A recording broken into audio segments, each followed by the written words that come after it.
Olá, bem-vindos mais uma vez. Eu sou Marcelo Amazonas e esse é o Ad Libitum.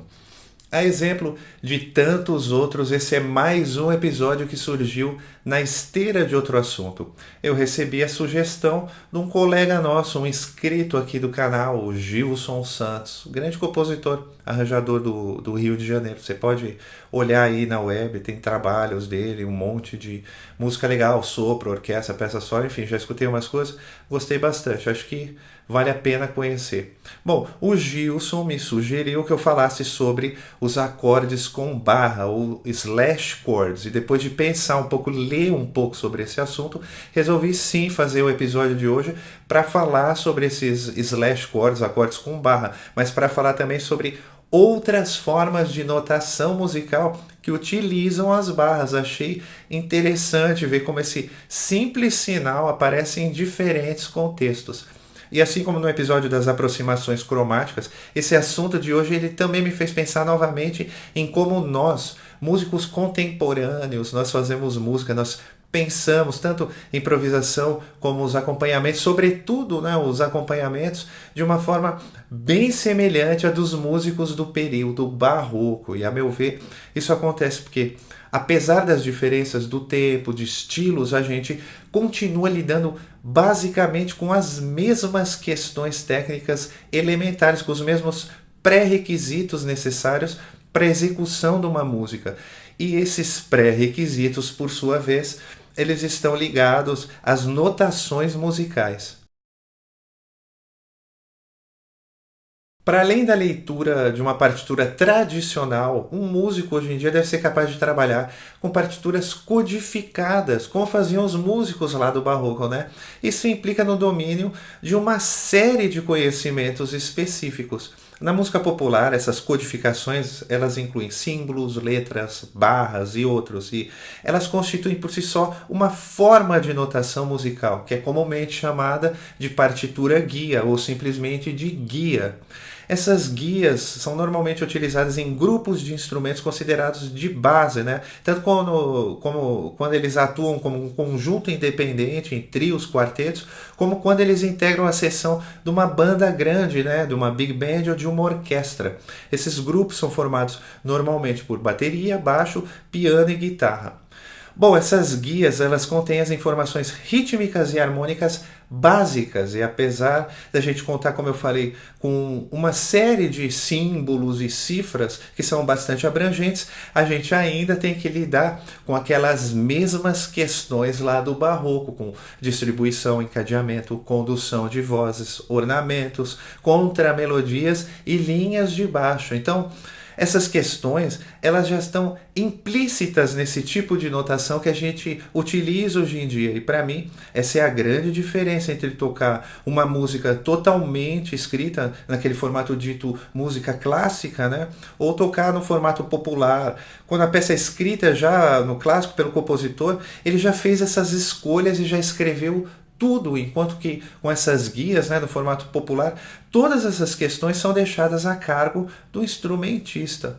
Bom, esse é um assunto bastante interessante, essa história de tocar por partitura tradicional, tocar cifrado, tocar lendo, tocar de cor, tudo isso dá um outro episódio fácil e qualquer hora eu vou fazer um episódio para falar sobre isso. Agora a gente vai avançar até a gente chegar nos acordes com barra, que é o centro do assunto de hoje. E dentro desse tipo de notação, dessas guias, as barras são usadas para indicações tanto rítmicas quanto harmônicas e, dependendo da finalidade, elas recebem nomes e interpretações diferentes. A notação por barras, ou slash notation, serve para indicar o tempo, indicar a duração de cada acorde dentro de um compasso. Esse tipo de notação é um pouco mais genérica, como você vê, mais livre, porque ela deixa o ritmo a cargo do instrumentista. Ela indica apenas a duração de cada acorde dentro do compasso. E é por isso que normalmente ela é utilizada junto com a notação rítmica. A notação rítmica, sim, já indica exatamente o ritmo desejado. Isso vale tanto para os pros grooves, né? Como para o acompanhamento e para as acentuações, claro, os acentos harmônicos, né? Nessa notação rítmica, os acordes e as figuras eles são indicados da mesma forma tradicional. E a gente tem as barras no lugar das notas, né? Como nesse exemplo que a gente está vendo aí na tela. Uma outra utilização ainda rítmica das barras é o sistema Nashville, tanto o Nashville tradicional quanto o numeral, né? Que o americano chama lá de Nashville Number Notation. E se esse nome é novo para você, talvez o sistema não seja, porque esse é aquele sistema que é utilizado pela maioria dos sites de cifras online e também em vários songbooks. É aquele sistema onde a gente tem apenas as cifras com as barras que podem aparecer sozinhas ou acompanhando a letra de uma música, né? Conforme muitos de nós já viu por aí, né? E conforme você está vendo aí na tela. E no sistema Nashville numeral, os acordes são substituídos por números romanos. As indicações são feitas usando os graus, o que acaba facilitando bastante a transposição. Então, conforme a gente vê no exemplo, esses acordes aí, Dó, Fá, Sol, eles representam todos com sétima, né? 1, 4 e 5. Então, basta a gente pegar, mudar a tônica, né? E manter as relações entre os graus que a gente pode transpor para qualquer tonalidade. A gente tem 1, 4, 5 a partir do Dó, Dó, Fá, Sol, a gente vai ter, então, por exemplo, Fá, a gente vai para Fá, a gente vai ter 1, 4, 5, a mesma coisa, Dó, Si bemol e Dó. Fá, Si bemol 7 e Dó 7, né? 1, 4 e 5 no tom de Fá. Você vê, justamente por isso que ele é utilizado nesses sites, né? A máquina lá por trás do computador faz esse raciocínio lá por trás quando a gente aperta o botão de transpose. E as barras também possuem finalidades diferentes no que diz respeito às harmonias. A primeira delas é que elas podem ser usadas para indicar a simples inversão de um acorde, tanto em tríades como tétrades. Esse é um tipo de utilização que é bem semelhante à do baixo cifrado, por exemplo. Então, vamos supor, a gente tem o mesmo Dó com sétima, né, a tétrade. Então, a gente costuma ler e nomear e dizer primeira inversão, segunda inversão, né, Dó abaixo Mi, Dó abaixo Sol e Dó abaixo Si bemol. Então a gente tem baixo na terça, baixo na quinta e baixo na sétima. Baixo Mi, baixo Sol, baixo Si bemol. Bom, então é isso. Esse é o primeiro caso. A gente tem a barra indicando apenas a inversão de um acorde. Agora, das notas estruturais, né? Quando a gente fala em acorde com barras, em slash chords, é diferente. A gente deve pensar em um acorde, normalmente uma tríade, sobre um baixo. Por isso que esses slash chords também são chamados de acordes compostos, porque eles são vistos como uma tríade mais um baixo, né? E esse baixo não é necessariamente na terça, na quinta ou na sétima do acorde. Ele vai poder ser em qualquer grau, conforme a gente vai ver já já. Antes eu vou mostrar outros dois tipos, outras duas formas de utilização e interpretação das barras. O primeiro é similar aí ao slash chord, que são as tríades nas vozes superiores. Só que dessa vez, essas tríades nas vozes superiores elas aparecem sobre duas notas de um acorde de base, normalmente a terça e sétima, né? Ou o trítono, conforme a gente vê agora nesse exemplo. Então a gente teria, por exemplo, o Ré sobre o Dó, aquele acorde lídio, né? O Dó estaria sendo apoiado por um baixo, né? Essa nota ela não conta nesse tipo de cifragem, nesse tipo de pensamento de tríade na voz superior. Então a gente tem a tríade de Ré sobre a terça e a sétima de um acorde. Se fosse menor, por exemplo, ó, tá? Si bemol, por exemplo, sobre Mi bemol. Se fosse, por exemplo, um dominante, sétima e terça, por exemplo, o Sol, aí teria, um Lá, tríade de Lá sobre a terça e a sétima. Então essas são as tríades nas vozes superiores. Você vê, embora a gente já comece a poder, porque é ambíguo, né? A gente poderia já considerar como policordes, porque eles também acabam formando acordes sobrepostos. Esse conceito ele é diferente, porque a gente considera e utiliza as tríades que se geram das extensões de acordes de base, aquelas notas que a gente costuma chamar de tensões disponíveis, né? E é por isso que ele é diferente dos policordes, porque os policordes a gente sobrepõe tríades e tétrades de qualquer tipo. Isso permite que a gente se afaste ainda mais da base tonal, né? A gente pode estabelecer como aquele sentido de politonalismo, de duas tonalidades, conforme a gente já viu faz tempo lá no episódio de tríades sobrepostas. Aliás, um episódio bem interessante, fácil de entender, que traz um monte de possibilidades sonoras que eu acho legais, interessante, acho que vale a pena conferir. Bom, Esses foram os casos que eu consegui encontrar que envolvem a utilização de uma simples barra. Se você souber de mais algum e quiser, envia para a gente através dos comentários. Por isso que eu acho legal, acho interessante falar de vez em quando sobre esses assuntos que são pouco comentados. Eu vejo que sempre aparece um monte de coisinhas, um monte de informações interessantes, curiosas e que podem ser úteis, né? E aqui, no nosso caso, é o caso que a gente está vendo. Como essa barra aparece bastante em vários contextos, né? Acho que inclusive é daí que vem um pouco das dúvidas que se geram, né? Eu resolvi então falar, e isso já acabou dando um episódio inteiro só sobre essas barras.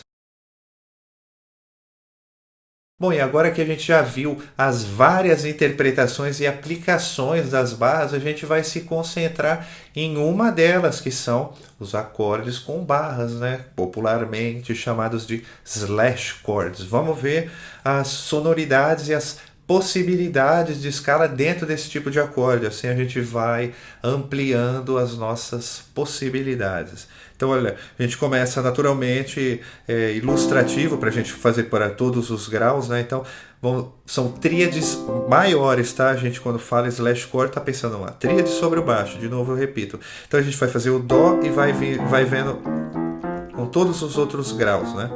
Vai subindo. Então, dó sobre dó, é óbvio, dá dó. Então, vou deixar aí apenas para ilustrar. Então, a gente tem o dó sobre o ré bemol. Dó com baixo na sétima menor, né? Então, a gente já começa. Veja, agora a gente tem que justificar, que nem disse o Murilo lá no canal dele, Murilo OSPM, quando ele fez lá o assunto de enarmonização por linha de baixo. A gente sempre justifica essas notas aqui de cima, da camada de cima. No caso lá é a melodia, mas aqui são as notas desse acorde, desse mesmo dó, em relação a esse baixo, tá bom? É assim que a gente faz. A gente vai dizer o que elas representam. Por exemplo, aqui no nosso caso, vou pôr aqui Mi, Sol, Dó. Esse Mi vai representar a terça menor, quinta diminuída e sétima. Então, com isso, a gente vê que aqui se forma um diminuto, tá vendo? E depois, aqui a gente pode ver que a relação em relação ao baixo é a sétima maior. Então, a gente tem um acorde diminuto com sétima, tá bom? Que é uma das tensões disponíveis, né, pro acorde diminuto. Se você quiser, você pode reharmonizar isso aí. Você pode chamar de dó sustenido aí, só para enxergar um pouco diferente, tirar um pouco esse monte de bemol aí. Então você teria dó sustenido, mi, que é a terça menor, sol, né, que é a quinta diminuída também, e a sétima lá. Então, como fórmula, né, 1, bemol 3, bemol 5, 7, tá? Lá em cima, a mesma coisa. Então, a escala que a gente pode usar é do diminuto, não como dominante diminuto, o do diminuto como substituto dominante, sim o diminuto puro mesmo, como você vê aí. Tom, semitom, né? Tom, semitom, tom, semitom, tom, semitom, tá bom?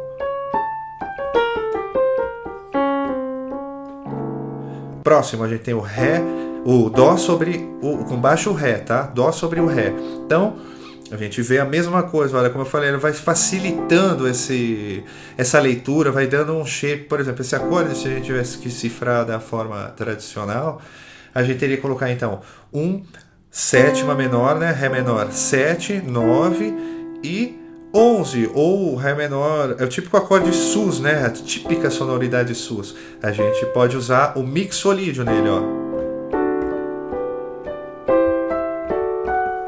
Tá bom? É a típica sonoridade do mixolídio. Então a gente teria que escrever, né? Ré 11, a gente teria que escrever Ré 7, 9 e 11. Então isso também já dá um shape, ao invés de pensar, não sei se eu já falei, mas é isso que eu achei interessante, ao invés de ter que pensar, com certeza isso facilita muito para quem não tem tanta prática com esse tipo de coisa. Isso é uma coisa que pode seguir paralelo também à cifragem tradicional, sobretudo com alunos, esse tipo de coisa. Então é isso, você tem já direto, a pessoa enxerga direto a tríade de dó com o baixo, entendeu? E esses graus representam aí, né, em relação ao Ré, que a gente sempre vai justificar, o bemol 7, né, a sétima menor, a nona e a décima primeira. Próximo acorde, o próprio Dó, baixo na terça menor. A gente já tem outra sonoridade, né? Então, por exemplo, vamos justificar de novo a mesma coisa. Dó, Mi, Sol. Dó vai ser o 13, né? O Mi bemol é o próprio 1, então 13, bemol 9, esse Mi natural, e a terça. Então a gente teria aí um Mi bemol 13, bemol 9, tá vendo? Dominante de diminuto. Agora sim, em vez do diminuto puro, é igual, né? Esse meio tom, essa simetria. Só que dessa vez a gente começa, ao invés de fazer tom, semitom, a gente começa do semitom, tom, semitom, tom, semitom, tom, semitom, tom. Tá bom? Pode usar aí. Dominante de diminuto. Próximo é a própria inversão, né? Também a mesma coisa. Dó, baixo, Mi, baixo na terça, né? A gente costuma enxergar assim a mesma coisa. Então, é isso aí. Esse aqui vai ser a própria terça, a gente enxergaria aí 1, 3, 5, tá bom? A tríade. Você vai usar o jônio, igual lá no começo, igual, tá? Tá bom? E depois a gente tem então o Dó baixo no Fá. Aí sim a gente vai ter subentendido aí um acorde mais de 7, 9, né? Então olha, é como se fosse um Fá, 7, Dó, Mi, Sol em relação ao Fá. Quinta, sétima maior e nona. Seria com a terça omitida, né? Nesse caso. E nesse caso a gente pode usar tanto o jônio,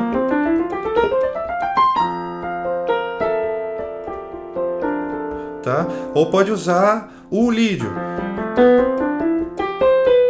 Tá bom? Se quiser pode usar jônio ou lídio.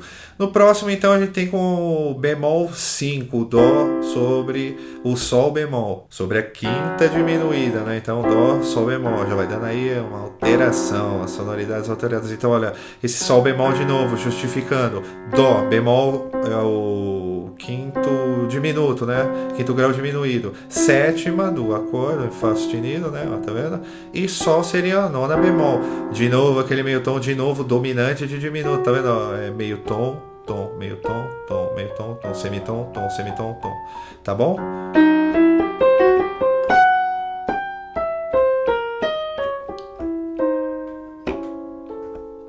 Dominante de diminuto. Legal, sonoridades, sonoridades. A gente vai se perdendo aqui. Próximo, a gente vai dar outra inversão, a mesma coisa, né? A segunda inversão. Jônio de novo.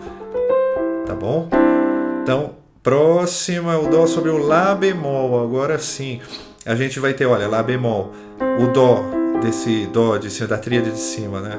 Justificando com o baixo sempre. Terça maior, quinta aumentada, sustenido 5 e mais de 7, né?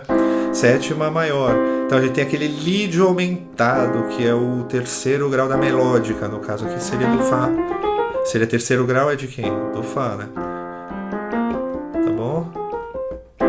Lídio aumentado, e é essa escala que a gente tem para usar. Altas sonoridades, essa. Bastante legal essas sonoridades aí da melódica. Então é isso, Dó sobre Lá bemol, né? Agora Dó sobre Lá, sobre a sexta no baixo a gente já sabe que representa uma inversão, é como o Lá menor 7 mesmo, né? O acorde menor com sétima. Já vimos essas coisas lá naquele episódio de relações de similaridade e tal. Essa é por simples inversão, essa similaridade, né? Do acorde mais de 7 com o acorde menor com sétima. Então é esse caso aqui, tá? Nesse caso a gente usa também o eólio, que é do próprio menor, né?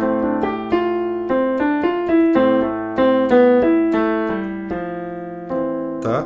Ou a gente usa do dórico, sexta.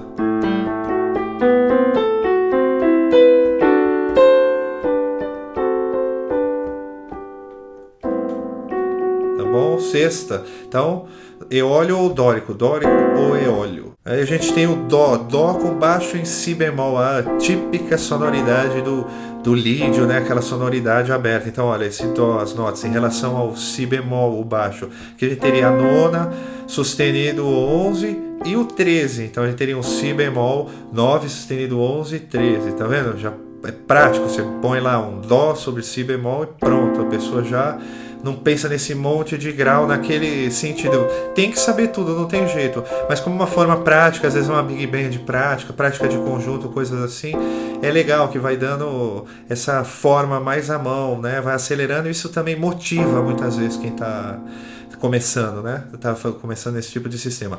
E por fim a gente tem a tríade de Dó, sétima maior, né? No Si, se a gente ficar assim, vai dar um Dó mais de 7. Então, típica sonoridade do frígio, né? Esse.